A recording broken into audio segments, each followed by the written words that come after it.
I'm Jack Bertolus from Market Forces. We worked with shareholders to coordinate items 6A and 6B, and I'll speak briefly today in favour of the resolution calling on NAB to report strategies and targets to reduce exposure to fossil fuel assets in line with the climate goals of the Paris Agreement. This resolution presents an important opportunity to improve corporate governance and risk management at NAB ahead of the market and regulatory changes that can be foreseen as the world moves to meet its commitments under the Paris Agreement on climate change. Despite committing to support the climate goals of the Paris Agreement, NAB has failed to align its lending practices or policies with these goals and lags its peer group in this regard. Failure to bridge this gap leaves NAB exposed to needless financial climate change transition risks and reputation risks. Mainstream climate science tells us that in order to meet the Paris climate goals, we need to phase out coal power in OECD countries by no later than 2030.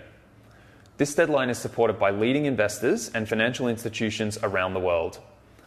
Unlike its major competitors Commonwealth Bank, Westpac and ANZ, which plan to exit thermal coal by 2030, NAB remains committed to exit thermal coal mining by 2035, 5 years later than what's considered aligned with the Paris Agreement. Beyond coal, mainstream climate science tells us that in order to meet the Paris climate goals, global oil and gas production needs to decline annually by 4% and 3% respectively. In August, 25 leading scientists at Australian universities and institutions wrote that to meet the Upper Paris goal, we must achieve net zero emissions by 2040 to 2050. This requires a rapid phase-out of existing fossil fuel infrastructure, leaving no room for expansion of the gas industry. As NAB works to update its approach to funding oil and gas, this resolution presents an opportunity for investors to set clear expectations of the bank's funding for the sector moving forward. Shareholders need NAB to disclose clear targets and strategies to reduce exposure to all fossil fuels, along with appropriate accountability mechanisms to ensure this company is adequately managing its exposure to climate change transition risks. The banking sector knows all too well the financial impacts of betraying community expectations.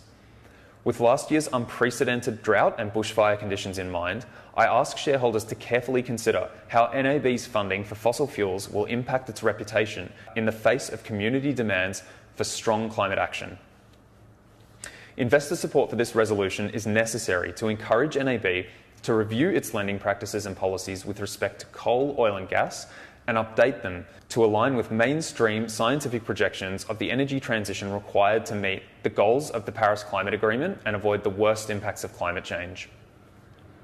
We ask shareholders to support this resolution with the long-term interests and sustainability of the company in mind. We thank those investors that have already cast votes in support of the resolution, and we hope the level of support for Resolution 6 encourages the company to commit to disclosing Paris-aligned strategies and targets to reduce fossil fuel exposure in the coming year. Thank you.